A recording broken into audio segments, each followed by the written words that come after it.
So, did you guys ever have that one toy that you wanted so bad, but it, it just was not reasonable for your parents to get it for you? Because Never. we No, did. I always we were got everything. selfish children. Yeah. So we're going to talk about us being selfish children, and also what we did with the toys that we did have. It makes it sound so wrong. You don't want to. You don't want to hear when I put that Lego. Ooh. No. I don't want to hear what I did with my baby bottle. Was that a toy? Was that classified as a It toy? is if you use it right. Oh my god. No. This is not how we're starting that out. I think I'd like to start out with saying that my main toy that I used to always use constantly was Army Men. I would set up like huge and little, same sentence words, but they were like large scale war type things that I put together. Set him up for his psychopathic future. Oh, absolutely. And maybe who I am today. But I would set up like one of the sides darker or lighter side. They were like two colors, or maybe the same color. I don't know. One was He's darker. trying to make a subtle point right now. Yes, one was darker and one was lighter, so I could tell them apart, and they would be two sides. Not racist. Not one was darker and one was lighter. Okay, No. I'm just saying facts here. But I would use them. I would set them up, and I would put a large scale war thing, and I would just go so into it. I don't know where that creativity went, but I'm pretty sure it died with my childhood. But I used to be my biggest thing as a child. Like, that was like my last ever toys that I used to play with before I became an adult, I think. But I feel like you have to describe the scale of these battles. Okay, so I had a little bat cave type thing that I would set up as a fortress, and I would set them up in like little areas and such to ambush, or depending on the character, like there'd be like a gunner or a grenader, there'd be tanks, there'd be like little traps and sandbags to set up like defenses. And I guess my brain, I'm not sure how I resolved battles and such, but I just know my brain went to thinking like, okay, this guy can't die because he's behind. Threw them at each other. Yeah, basically. And it somehow worked out. Then there were like series too. Like once the fortress fell, they like shot up in whatever tube contraption I thought of and like shot down like ODST troopers from Halo, and like had to group back together and then take a final frontal assault. I don't know. It happened. Again, lost the creativity. It went someplace. But that was like my main toy I used to play with as a childhood. I hear Riley had quite a few as well. Well, see, I was Satan when I was a child, so You're Satan now. What are you talking about? That's true, but now I'm green Satan. Back then I was not green Satan. exactly, which is way worse. So the main thing I had a lot of toys. I'm kind of a collector now, and I definitely was back then. So I basically had like a whole lot of Hot Wheels cars, maybe some other cars too, but I wouldn't necessarily race them around. I would just get them all out, and then I put them in a line and organize them by shape or color or something. And honestly, it just sounds like one of those really rich people who get a bunch of cars and organize them by line, color, shape. Yes, that's my future. He was preparing for the YouTube future. is actually just a path to get me to make an enormous line of cars. Oh, certainly. That's exactly My what whole YouTube house is actually just going to be a really, really long. It's not going to be tall like most rich people houses. It's just going to be really long. That's his whole There'll house. be a It's part garage. next to every single door or window or whatever. So anyway, that sounds weird. But what It's about not the weirdest thing I know about. But what about the toys that we missed out on as our childhood? Like right when my childhood ended, there was like this toy that I really wanted, but I couldn't get it because I didn't have enough money for it at the time. It was like this racetrack that was made of rubber or something. I don't know the material, but you could set it up in a bunch of different ways and make new tracks and whatever. And there's these rope remote control cars that you can put on them, and you can connect to them Bluetooth with your phone, and all your friends can do it. And you can add like attachments to it using your phone and such and upgrades. It was super weird and cool. I really wanted it. I'll put a picture on whatever it was. His parents would have bought it for him, but he didn't have any friends to play it with. So. It's true. I would have. I'll make an AI. This just in, Burger will become smart enough to make an AI to play with. Specifically to play remote control cars with him. It's legendary. The best use of an AI. Yes. But that was, yeah, I think like 2 years later, I just fell out of the phase of playing with toys and got into video games, blah, blah, and that. Mm-hmm. I just never got to play it. Even though I still think it's around now and it would be cool to play it. Don't. Rip. How about you? What is your...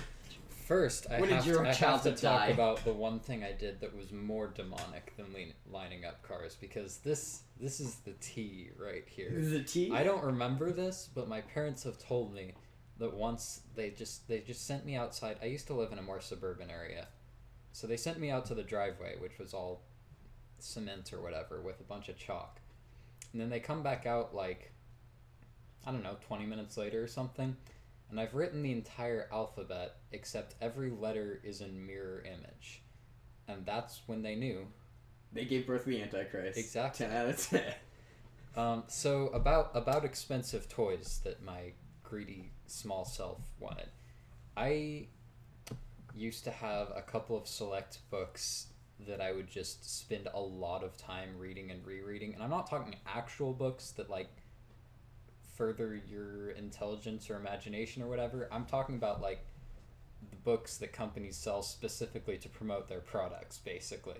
Like this giant history book of a whole bunch of Lego Star Wars sets. And of course, because it was the most complicated and the most interesting and the most expensive, I wanted the Lego Death Star very badly. Oh god. Oh, Which- not the death. No. That thing had like 1 million pieces. Yeah, but it had like 24 minifigures, and I was all about The that. minifigures. Oh, Exactly. yeah. I remember my minifigures in Legos. Dude. That was... I also remember with Legos, when I got to a point with Legos, I would always like deconstruct it, reconstruct it at a point, and then I got bored of that. So I would just break them all apart and then reconstruct my own things with them.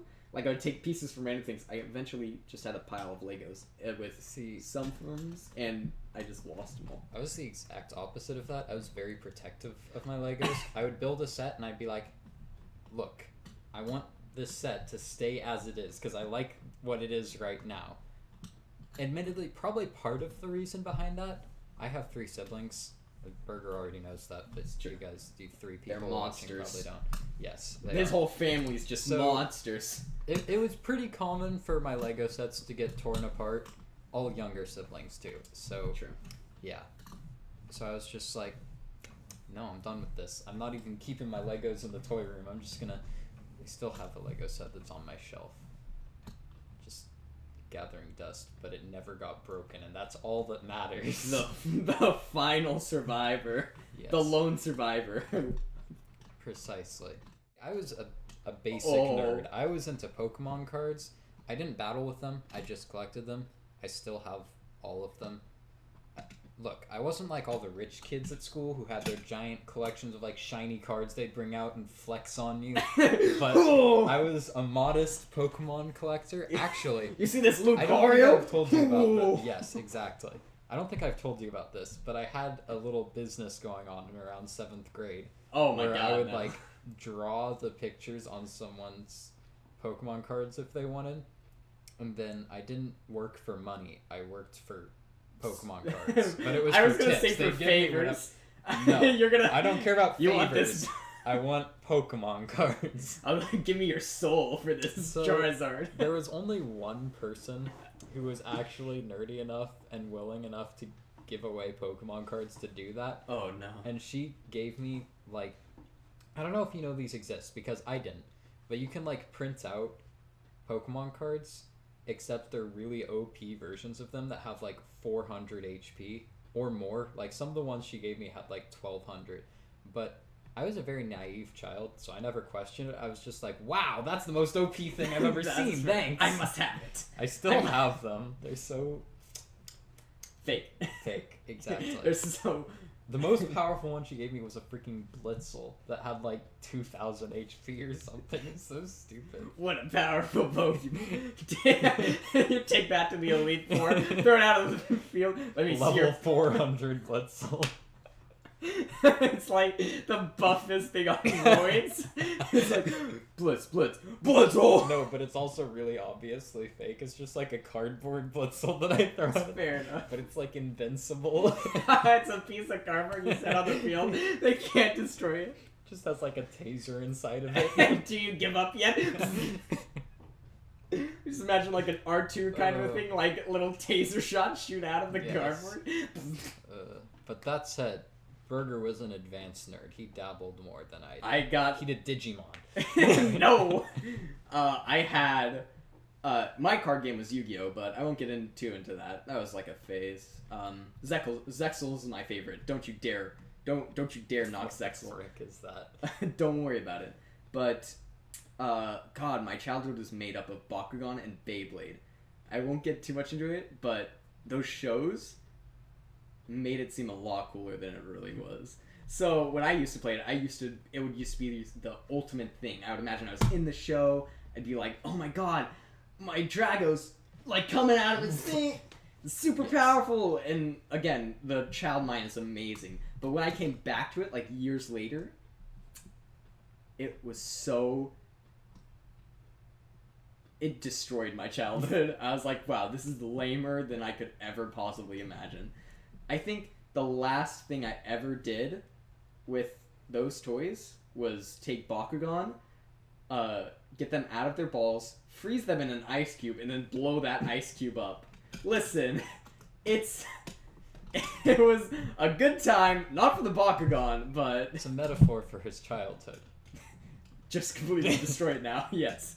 But that was a 10 out of 10 experience for my toys. Now we have video games, and we don't care anything about that. Exactly, and you should too. Except for those cards. Give me those cards! The Pokemon.